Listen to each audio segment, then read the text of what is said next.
Okay, well, let's do this then.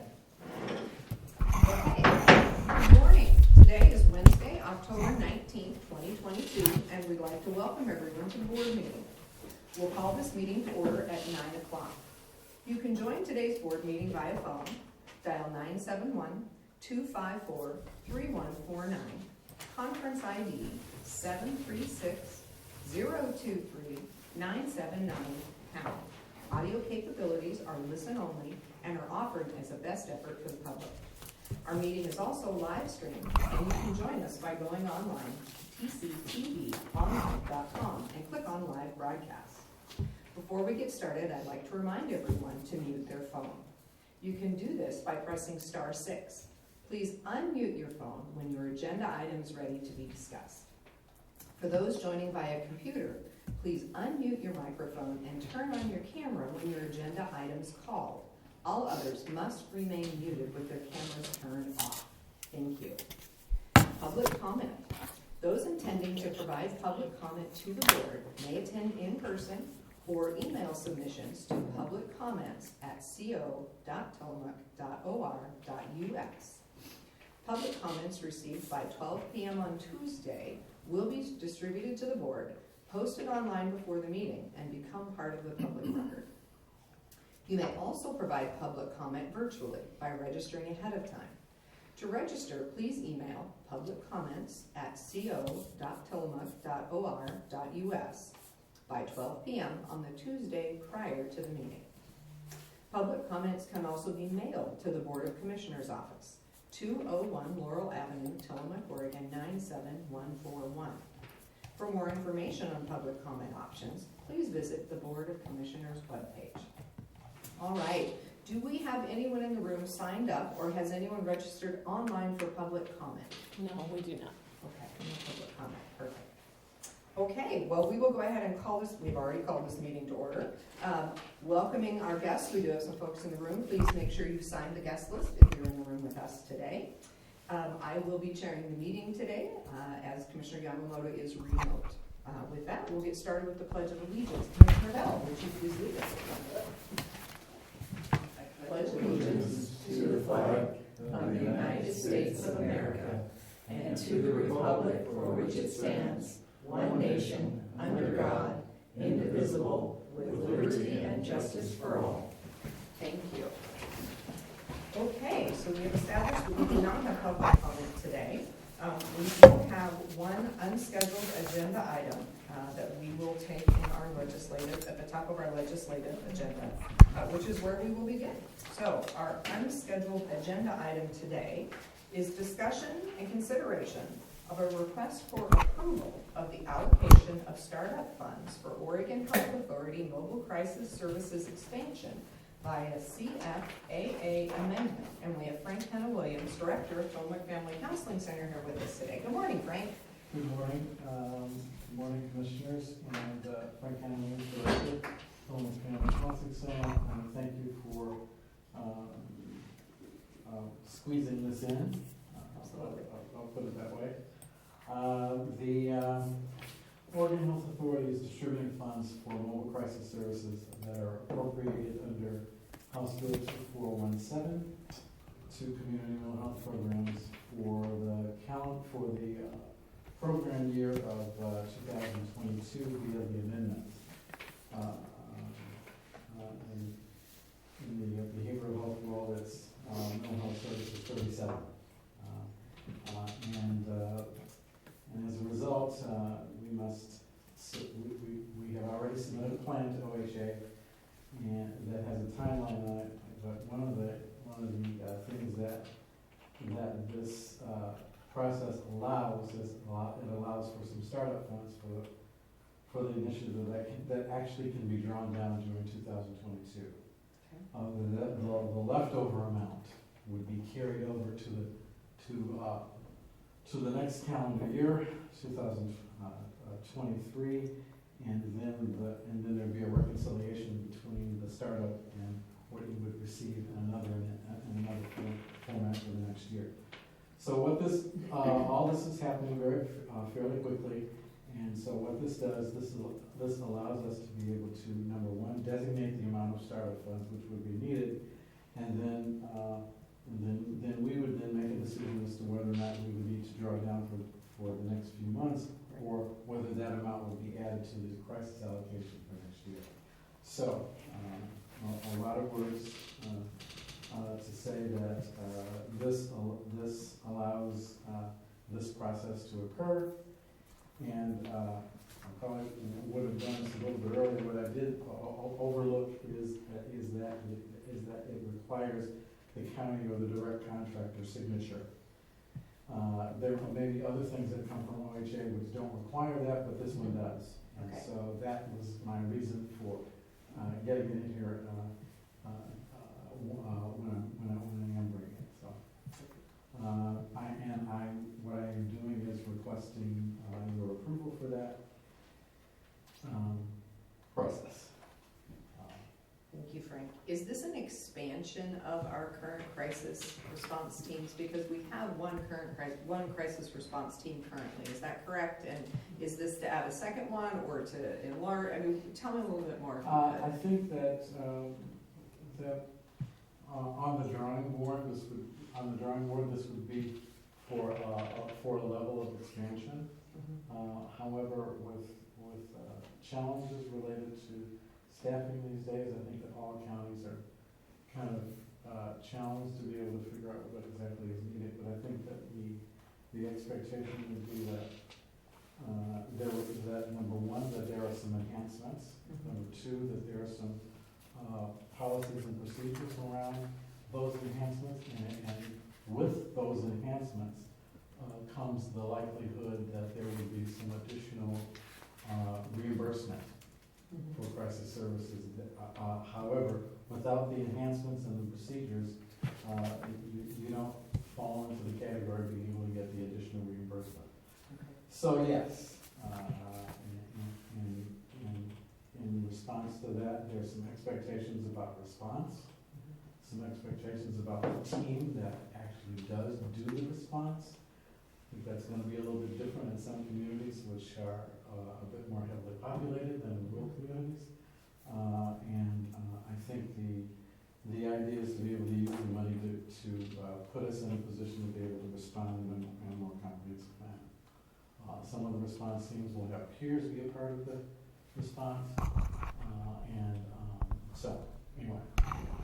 Thank you, I Yes. appreciate that. I Yes. attended the Local Government Advisory Council this last week, which is a committee that AOC has reconvened after years of it being inactive, and we met with the director of OHA as part of that, and this was one of the topics on the agenda, was that this money was becoming available with the intention of expanding mobile crisis teams throughout communities so that there would not be the gaps that currently exist just by virtue of lack of funding. So I think this is a great opportunity. The other thing they talked about was the ability to bill for crisis services through the CCOs, I believe is what the conversation was.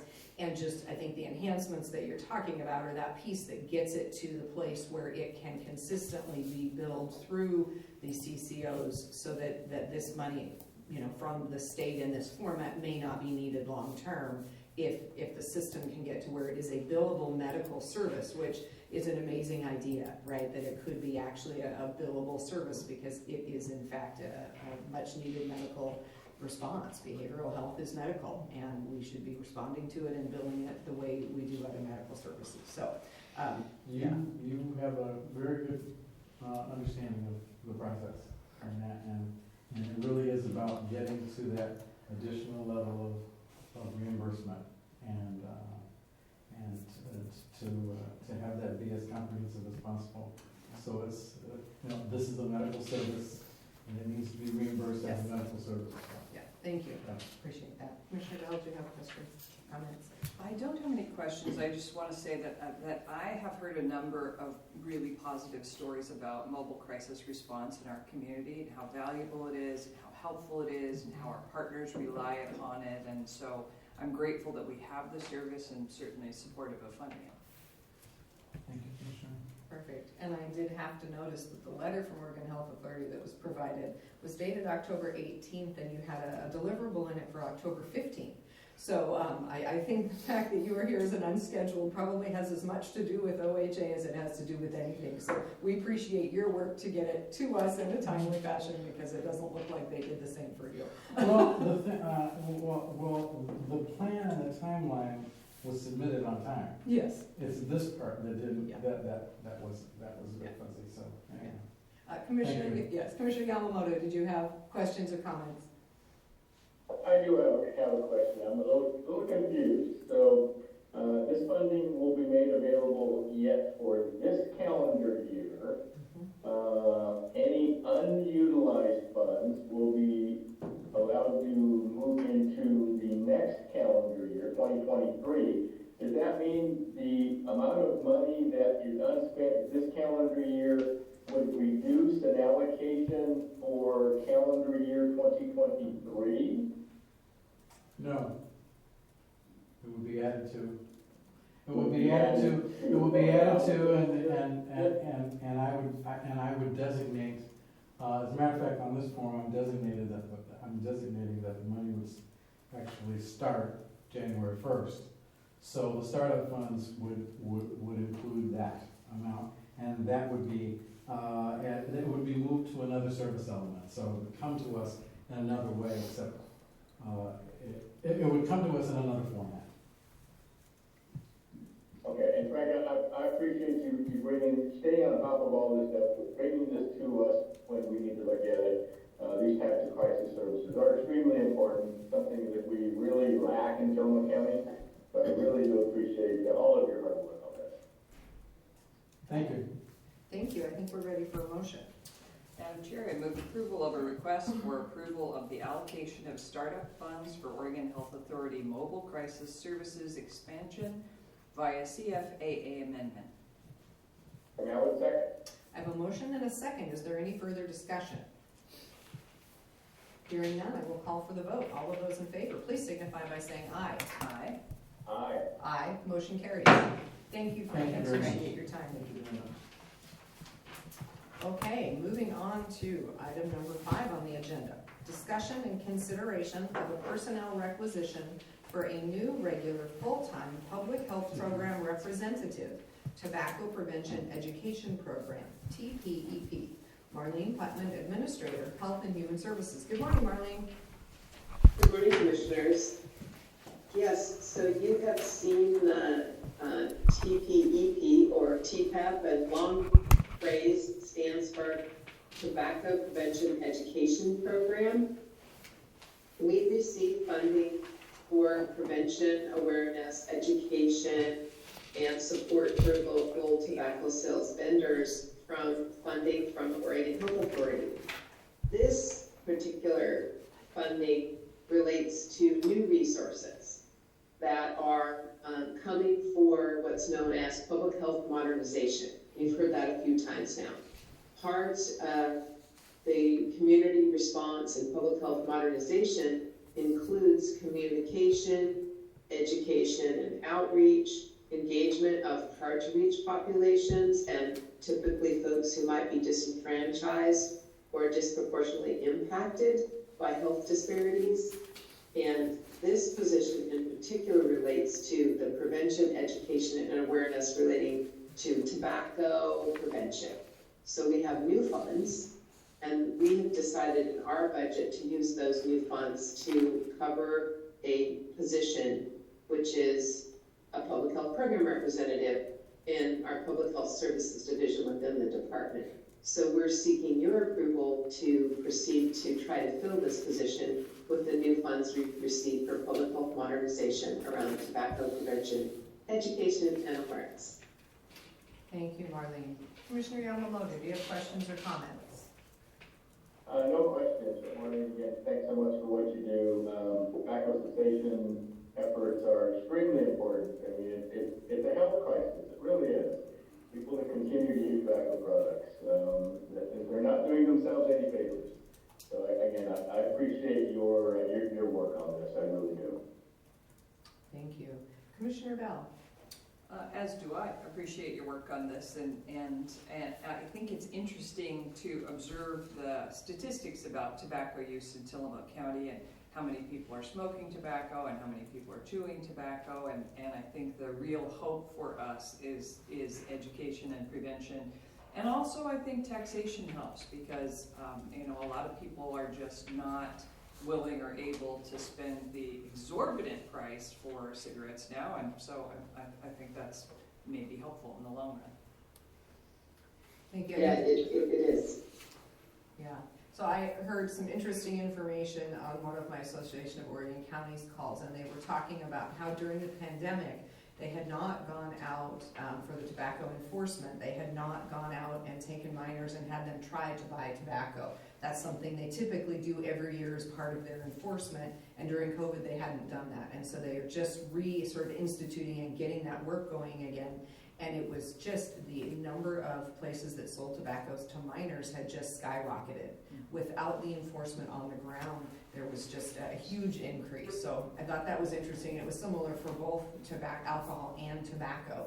So I think one of the things people are concerned about is Fred Meyer's now requiring that you have an ID to buy either tobacco or alcohol. And I'm guessing that maybe is somewhat in response to having been tagged in these sorts of stings, so to speak, and it's just a way they responded to say, okay, we're going to ask everyone, because clearly if we leave it to making our best estimate of age, we're not making it. So just an interesting piece. But I think having a public health worker is so important, because where it begins is really having people make those good choices for themselves and understanding the impacts of the use of tobacco in their life and doing that prevention work. So thank you for that, Marlene. I appreciate it. I think we are ready for a motion.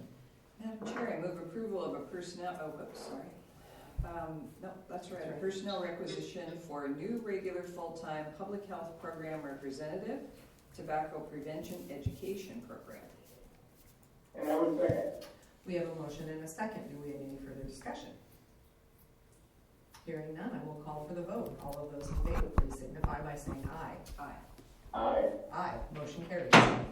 Thank you, Marlene. Thank you, Marlene. It looks like the next one is yours as well. So we have discussion and consideration of a personnel requisition for a new regular full-time mobile clinic driver. Marlene. This may sound familiar to you. Also, we talked about the need to add this position to the pay table because it was a temporary position that we were hiring through Barrett Business Services Incorporated. So now that it's added to the pay table, I'm back to you to seek to fill this vacancy. What this role will, we hope we can find someone for it, is to assist with our mobile clinic services, including expanding dental services to North and South County, to also do some specific event-based work that we've been doing with our mobile clinic in different locations. And this person would both drive vehicles, set it up, and also assist with client registration, welcoming, and be a staff support person. So I'm putting this out there for people who are interested in looking at a different way. If you've interested in driving and being part of the community support team and learning some new skills to assist people in accessing care, this is a great opportunity. So I just wanted to share that too, but that's why it's here before you today, so that we can try to fill this new position as a county job, not a temporary job outside of the county. Thank you, Marlene. Commissioner Yamamoto, questions or comments?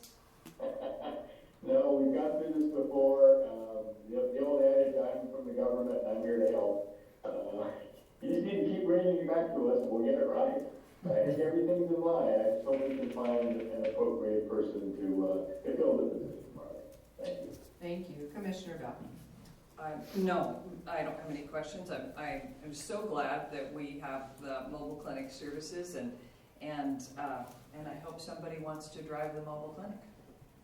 Agreed, and I think it's a great opportunity, as Marlene has said, for someone who is thinking, I would love to know whether the medical field is right for me or not, and currently I don't have that skill, but I would love to gain that skill, and I can't drive a big vehicle. So I think it is a good opportunity. We're all looking at lives after COVID, decide what makes us happy and what kind of jobs we want to have, and this is a great opportunity for someone. So I am hopeful as well. I think we are ready for a motion. Madam Chair, I move approval of a personnel requisition for a new regular full-time mobile clinic driver. And I would second. We have a motion and a second. Is there any further discussion? Hearing none, I will call for the vote. All of those in favor, please signify by saying aye. Aye. Aye. Aye, motion carries. Thank you, Marlene. Thank you very much. Have a good day. You too. Okay, moving on to item 7 on the agenda. Discussion and consideration of a personnel requisition for a new, regular, full-time Public Works Engineering Project Supervisor. We have Chris Lady, Director of Public Works, with us today. And Chris is just back from vacation. You should look rested and happy. Good morning, Commissioners. Good morning. Welcome The back. request, hello? Welcome back. Thank you. The request is for the engineering project supervisor. This was budgeted for this upcoming fiscal year.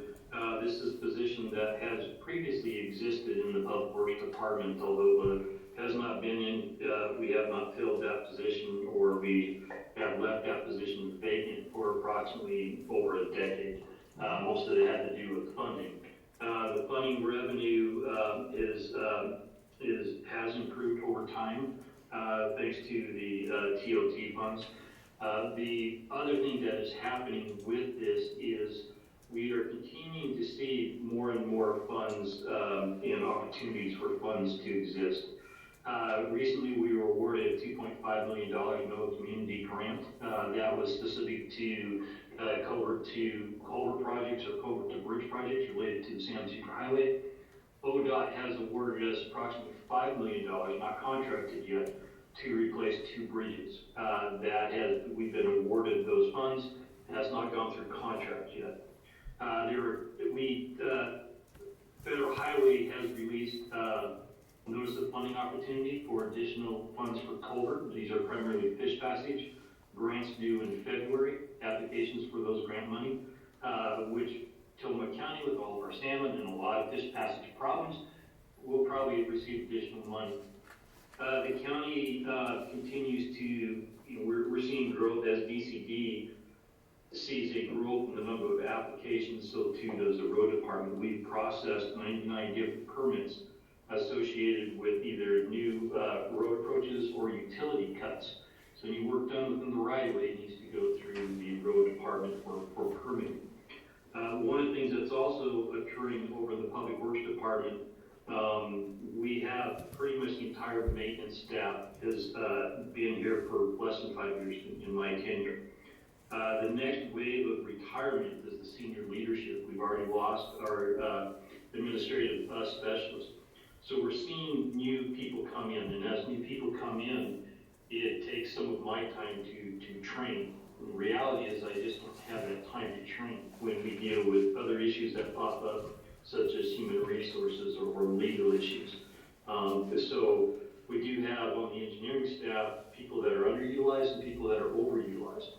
The position is not it's not going out to a county engineer. So I'll still maintain services as a county engineer. When I'm not a director, I'm the county engineer. One of the things that pops up with that is that when we have situations that demand my time as a county engineer, it also takes away my time to really function as a director and function in our human resources interface. So this position is greatly needed, and it's been needed for the last number of years. Funding has been something that's been of a concern. The need with all the additional projects that are going to be coming down the line, and the funds that go with that, or the labor, the intensity of time that goes with it. Cape Merritt Loop Road is one of those projects that they all take time. So this position would essentially function as the number 3 person in the road department. Any questions? And it is in the current fiscal year budget. Thank you, Chris. Commissioner Yamamoto, questions or comments? No questions, Chris. This is terrific. Yes, you need some help in public works. You do. You're doing multiple jobs, which I appreciate very much. I really do. But the potential we have, Tillamook County in particular, has for upcoming funding for culverts and bridges and fish passage is tremendous. The Salmon Superhighway has been a huge asset to Tillamook County. It has been. And a whole different funding stream. It's helped Public Works a lot, but it's all the partners. It's Public Works, it's stormwater conservation, it's 7 Superhighway, it's the second estimate on Lake Watershed Council. And there's so many partners involved in all of the projects that you do, and it's all for the betterment, not only of the people of Tillamook County, but for fish species in particular in Tillamook County. So appreciate very much what you do. I do have one question for Bill. Bill, so we don't normally bring personnel requisitions before the board anymore, unless they're a new position. I understand this is a new position, but it has been budgeted. So is this something that would really need to be brought before the board? And it's not for today's issue, it's for future issues like this, where a position has already been budgeted. I wasn't around when you made that change. Back in the day, they used to all come to These you all. all were, So, I don't know, I mean, if the policy is that it's been budgeted for, then, but don't you have to sign off on it? On the personnel requisition form or something? The liaison signs the personnel requisition form. Yeah, Yeah. so, Sean, is this something that comes before the commissioners at the auditor's request or our own? No, I was of the opinion, because it was budgeted, that it had already been approved by the commissioners during the budget workshops. It had already been approved by the budget committee, that it didn't need to. I let everybody know that, and it was here we are. It was on the agenda. There's my 2 cents worth. Perfect. In the interest of our process today, why don't we go ahead and approve, and if we so choose to approve it, but I think we want to have a little clarifying conversation regarding what must come before the commissioners related to personnel requisitions that are budgeted and approved through the budget process. Yeah. Even if it's a new one, does it need to be here? Yeah. It may have been confusing to HR because it is new. We budgeted for it, but it is new. And so I think they were following that process by sending it to our agenda. Sure. Did you have any other comments, Commissioner Bill? No, because we talked about this in the budgeting process, and I'm pleased that we're receiving enough funding that we have a number of new projects coming up, and we need a new engineering project supervisor. I think that's great news. Yeah, agreed, and I think Chris can't wear so many hats. I think there is, at the county level, we have department heads that often serve a secondary role as well. They are not often just a manager. There's a whole lot more that they're doing. In his case, it is a dual role of a county engineer and a department head. Many counties have an engineer that is solely an engineer. So I think that we have this awareness that we need to make sure that we are adequately staffing our departments, and that funding is always the challenge. And I am pleased to hear that the TLT is there to add this position, or to return this position after many years of not having it. So thank you for that, Chris. So since it is in front of us, and we will clarify whether or not it was required, why don't we go ahead and act, just so we do not have to bring it back at a later date. I agree. Madam Chair, I move approval of the personnel requisition for a new regular full-time Public Works Engineering Project Supervisor. and before I second, I just want to say, Chris does wear a lot of hats, but he looks good in hats. So that's a good thing. So with that, I will second. Thank you. We have a motion and a second. Any further discussion? Hearing none. There's his hat. I will call for the vote. All those in favor, please signify by saying aye. Aye. Aye. Aye, motion carries. Thank you. For those of you that did not get to see Chris, he came back on screen with one of his many hats on his head. So, yeah, who says we don't have fun here, right? Okay. Thank you so much, Chris. All right, moving on to agenda item number 8, discussion and consideration of modification number 10 to professional services agreement number 4370 with Parametrics Inc. for monitoring and engineering the closed landfill and operating transfer station. David McCall, Solid Waste Program Manager. Good morning, David. Yes, good morning, Commissioners. 10 years ago, we did an RFP to select a monitoring firm, a firm to do our monitoring. This is primarily for the Tillamook site, for our closed landfill, which we have there, which we're still undergoing, and there's a lot of work that goes on behind the scenes there. Monitoring the leachate that is still coming out of that landfill, what we do with it, making sure it's not contaminating or affecting neighboring properties in any way, making sure the leachate is not getting commingled or mixed up in any way with our stormwater, making sure the stormwater system is working correctly, you know, all the different things that go on with that site. And we selected Parametrics as the winner of that contract 10 years ago. They have been doing a spectacular job, and you know, I don't have to relate to you or remind you of all the different updates we've given over the years, you know, including working with an OSU engineering senior class on the different project proposals and things. And so this is a renewal with Parametrics, and I'm pleased to share with you that this is only a time extension, not a monetary extension, because over the past 10 years, we have saved enough over our budgeted amounts that we actually have enough money there to cover the next year without having to add money to it. So this is only a time extension for another year for all the monitoring activities that they do for us, like I said, primarily in Tillamook, but also a little time with Manzanita and Pacific City as needed. So I would request your approval of this extension. Thank you. David, any questions or comments? Well, David, again, I appreciate everything you do here. Your job is a very interesting job. You get involved with all kinds of things. Monitoring closed landfills, that's a huge issue, it really is. There are other counties I know that don't do a lot of things that we do, and they get themselves into trouble. So again, we appreciate everything you do. This is an important aspect of what we do, especially because we have so much water. And therein lies the problem. With water is when we get water through these closed landfills and things that are not good for the environment, might get into our rivers and streams, not good. So again, appreciate everything you do here. Thank you. Commissioner Bell? Well, I'm pleased that this is not a monetary contract, that we have enough money in the contract to just extend. I think that's terrific. And also that we have a good relationship with Parametrics, and we're happy with their work. So I'm happy to extend. And I would agree. I think this is great. I had no idea there was a closed landfill until I became commissioner. So you learn the most amazing things sitting in these chairs. With that, I think we're ready for a motion. Madam Chair, I move approval of modification number 10 to professional services agreement number 4370 with Parametrics, Inc. for monitoring and engineering for the closed landfill and operating transfer station. And I would second. We have a motion and a second. Is there any further discussion? Hearing none, I will call for the vote. All of those in favor, please signify by saying aye. Aye. Aye. Aye. Motion carries.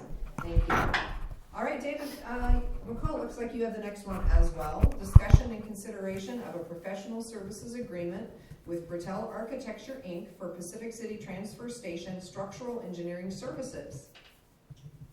Yes, so even though you may not have known about the closed landfill, this is something I think that when it comes into being, a lot of people are going to know about it because it will be very visible what's going on in Pacific City. So we've come before you before with different agreements for the Manzanita site and our expansion activities that are going on there.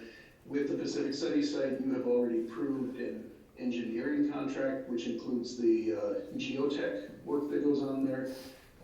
Because of some uniqueness with this site, especially with its proximity to the wildlife refuge right across the street and the edge of a historical slide area and some things like that, we feel very fortunate that we were able to identify and bring on board a local structural engineer to work with this. So Bertel is actually based out of, I want to say the Longview area, but the architect who will be working on this is Jim Fanjoy, who lives in Halem.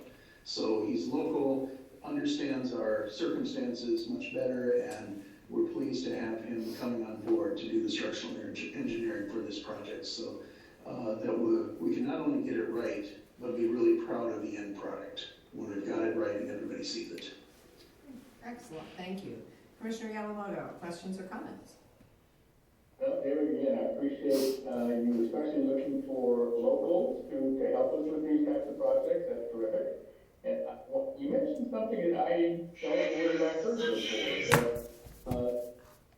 The Civic City Transfer Station is in a historical landslide area, is that true? I hadn't heard that. It's not in, it's on the edge of a slide. So it's a bit unclear whether or not it's actually in, or maybe it might not actually be a historic slide, but it's something that looks like it could be. That's why we had to do a lot of extra geotech on it to make sure that what we do isn't gonna slide away.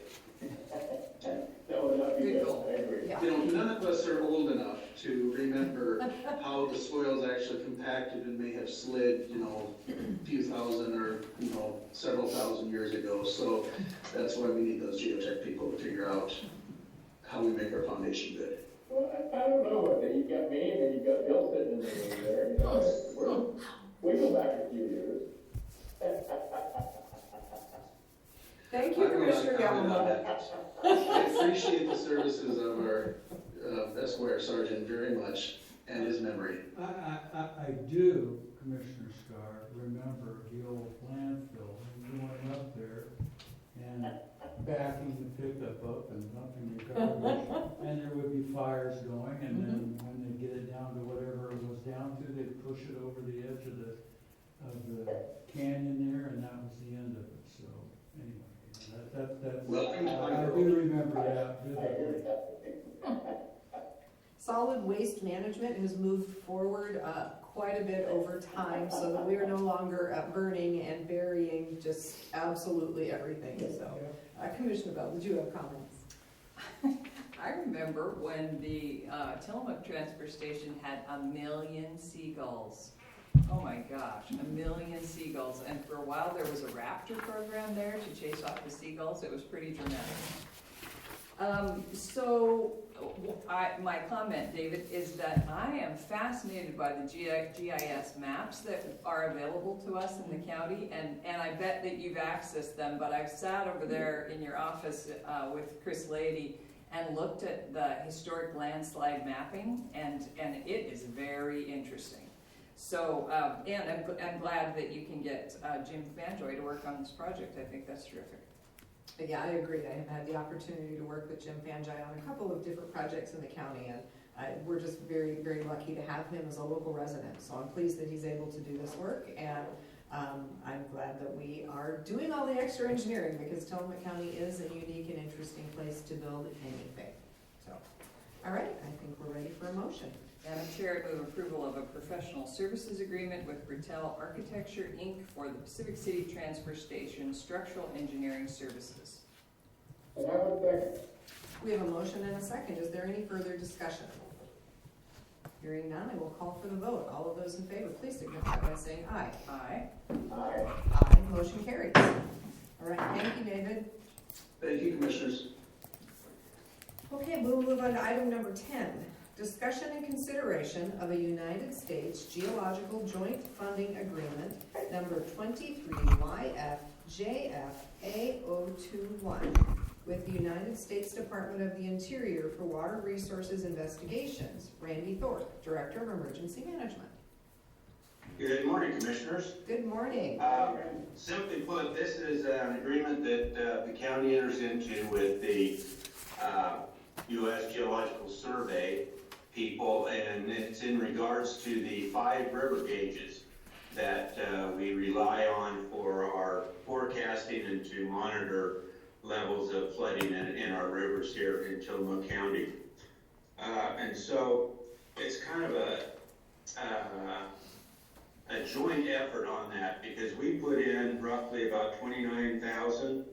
USGS puts in about 6,400, and then the federal stream gauge survey people put in the bulk of 71,000.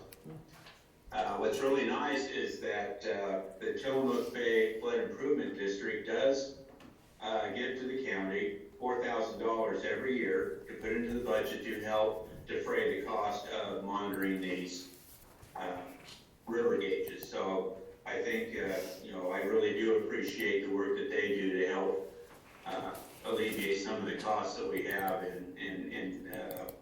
providing this service. So anyway, and just to let remind you that the rivers, we have one on the Nehalem, two on the Wilson, one on the Trask, and one on the Nestucca.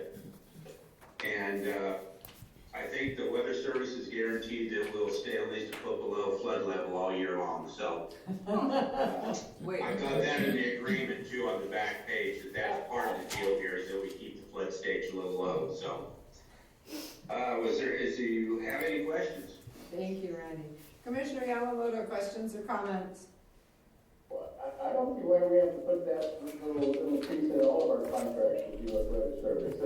We're gonna keep all the rivers 1 foot below flood level. I like that idea, I do, as long as they can guarantee it. All right, thank you. Commissioner Bell? I'm grateful that we have the river gauges. I think they are essential to preparedness for our community, for people to know on a regular basis. You know, I know people sometimes complain about the notifications that they get that change hourly, but in fact, as the forecasts change, the notifications change, and it's essential for people to be able to get out of harm's way. So they're very important. I'm also grateful to the Tillamook Bay Flood Improvement District for their contribution to this expense. And just for the literal-minded folks watching, we did not just guarantee that there would be no flooding this year. We'd like to guarantee that, but that didn't actually happen. I think I heard Randy say that. Thank you, Commissioner Bell. I agree, these river gauges are very, very important to our public safety.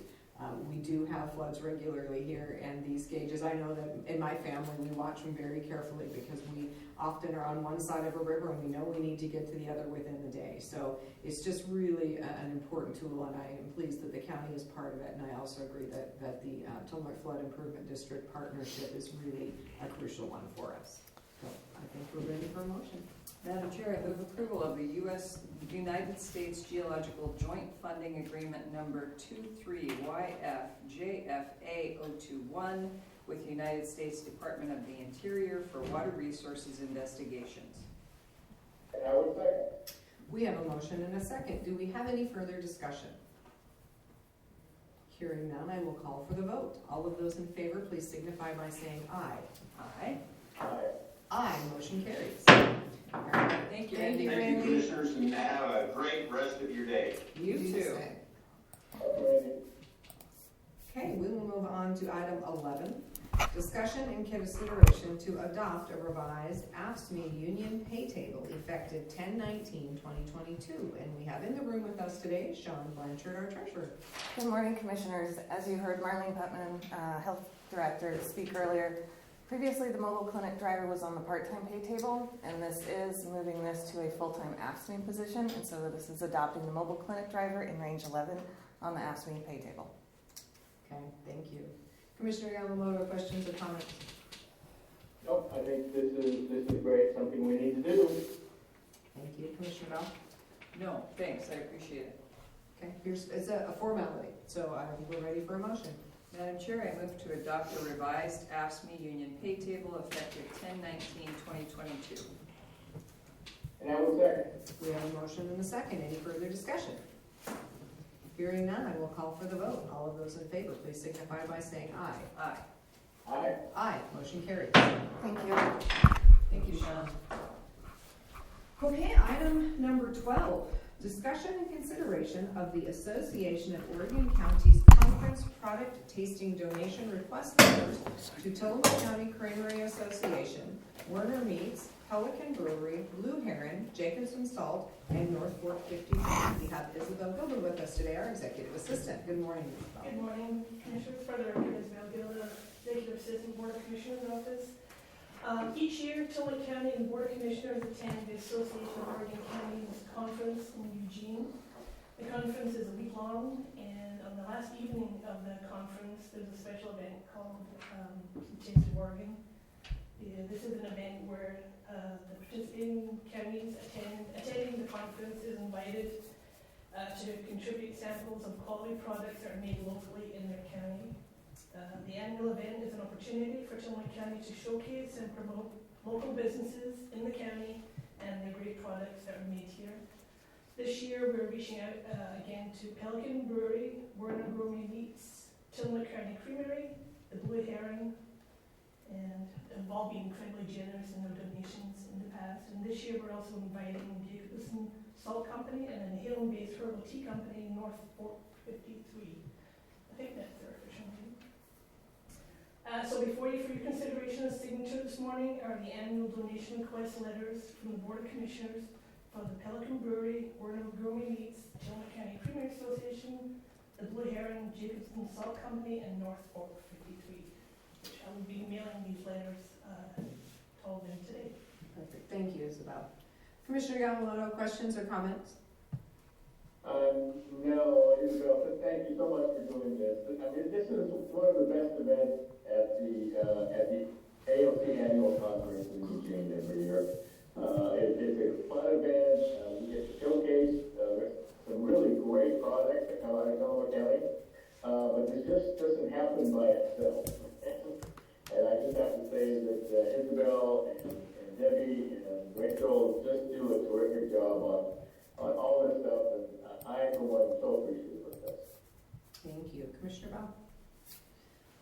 I'm grateful to the sponsors who have provided things for us to serve and share with folks from all over the state.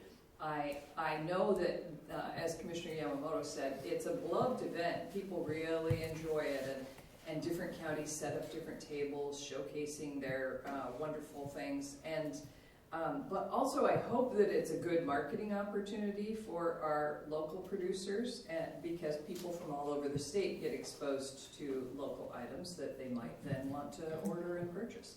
So I hope it's win-win all around, and I'm grateful also to Isabel for her work, which is a ton of work to put this together, so thank you. The results are worth it. We end up on one of the best tables at the event.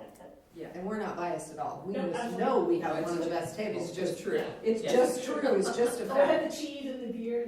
Right, That's right. Yeah, we know we have the best producers, so what can we say? I agree with everything that's been said. I too am very thankful and grateful to those who are willing to make donations so we can have that best table. And I agree that it is a marketing opportunity for them and lots of folks from across the state. My first year was last year, but they were flocking to our table, which was somewhat diminished because of COVID and everything had to be prepackaged, but it didn't take long for all of those prepackaged items to flood off our table, so. This year we'll be back to our full event. Yeah, I'm anxious to see what a full event looks like, so it should be fun. And for the Pelican letter, the Pelican just this year started producing hops soda, non-alcoholics, hops soda water. So please include that in our request letter. I will do. Okay, so we have a motion. Madam Chair, I move approval of the Association of Oregon Counties Conference Product Tasting Donation Request Letters to Tillamook County Creamery Association, Werner Meats, Pelican Brewery, Blue Heron, Jacobson Salt, and North Fork 53. And I would second. We have a motion and a second. Is there any further discussion? Hearing none, I will call for the vote. All of those in favor, please signify by saying aye. Aye. Aye. Aye, motion carries. Thank you. Thank you, Isabel, Thank you, we Isabel. appreciate that. Okay, board concerns or non-agenda items. Commissioner Bell, board concerns today. No. No. Commissioner Yamamoto, board concerns. I all feeling good, thank you. I would just quickly remind folks that tomorrow, October 20th, is the Shine a Light for survivors for domestic violence. It will be an event on the 2nd Street Plaza, and I believe it starts at 4. Commissioner Bell, remind me if I'm wrong. I believe it starts at 4. If you're unsure, I'm sure you can find it online, either on the Facebook page of Tides of Change or many other community organizations, but it's a great opportunity to come out as a community and let survivors know that we support them, as well as to learn more about domestic violence. If that's not something you're familiar with, then you'd like to be a strong ally and advocate. So that was for my board concern. We are going to go into executive session, I believe, this morning, coming out of this meeting, but I will go ahead and read our board announcements before that. We do not expect to have a decision or anything after the executive session, so we'll just finish up our official duties here. The commissioners will hold a board briefing on Wednesday, October 19th, 2022 at 2 p.m. to discuss weekly commissioner updates. The meeting will be held at the courthouse in the Nehalem Room, 201 Laurel Avenue, Tillamook, Oregon. The teleconference number is 1-971-254-3149. Conference ID 736-023-979 #. Okay, with that, we will go into executive session under what numbers there? 192-6602D. Thank you. So we will adjourn this board meeting. Thank you. Recess, sorry. Nobody gave me my special paper, but I shouldn't need a special paper to remember the difference between adjourn and recess.